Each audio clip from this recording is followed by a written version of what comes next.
All right, so it's just a few little tidbits about these three players. So obviously Duke Snider playing in Brooklyn for the Dodgers, Willie Mays playing for the New York Giants in Manhattan, and then Mickey Mantle playing for the Yankees. All three center fielders, all three playing in the New York market, all three compared to each other. The Duke was 5 years older than both guys. Mickey and Willie would come into the league during the same season, and so they're very young players playing center field for their respective teams. Mickey Mantle would kind of needle Duke Snider a little bit because of the fact that they were kind of the young and hot new players, and they're a little bit more famous at the same time. So Mickey would kind of needle Duke Snider about how he and Willie made more money than him, and so that was kind of a thing. And Mays said when they were retired and they were all doing card shows together, if it was booked as come here and you get to see the Duke, you get to see Willie, you get to see Mickey, all three of these center fielders from New York, they would try to pay Duke Snider a little bit, yes. And Willie said that he and Mickey would hold out and they would say, nope, you got to raise Duke Snider's pay for this card show up to what we get, or else we're not doing it, which is kind of cool.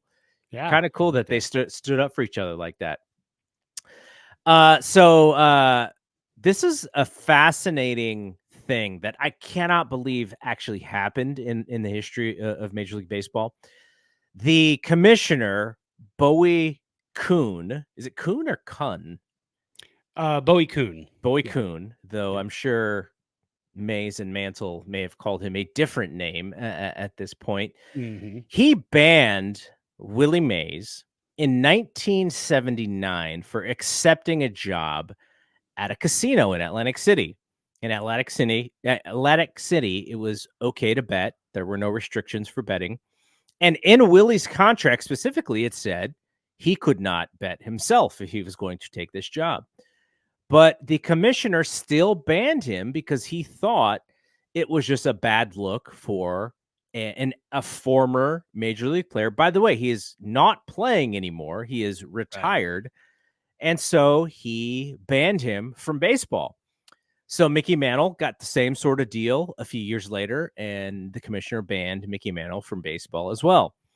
Now, Peter Ueberroth takes over as the commissioner in 1984, and one of his first things is to bring Willie Mays and Mickey Mantle back. He unbans them in 1985, and then the following season is when Willie gets that lifetime contract with the Giants to come back to the team. Mays and Mantle both held each other in high esteem. And before Mantle passed, he was having trouble and he was in and out of the hospital. Willie said that he called him before he died to tell him thanks and how much he appreciated. And Willie did the same. In this book, Willie's just saying, like, look, man, like, we just had so much fun together. We were just constantly talking. They were in that original home run derby that they used to play on ESPN all the time that we probably would have seen 100 times. And every time I watched that thing, I was just thinking, okay, this time Willie's going to beat him. He's got to beat him this time. But nope.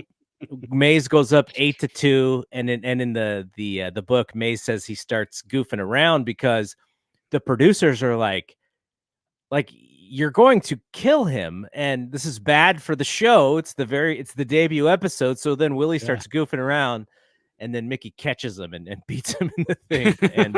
So that was a Willie, Duke, and Mickey. And this book is so fun. It's funny because the way that John Shea writes it, he writes around Willie's quotes, and Willie's quotes are all in bold. And whenever I read Willie's quotes, I read them in his voice, and it's just like I could see him saying those things, right? Because we saw that documentary on Max, and so I'm reading it in like that voice.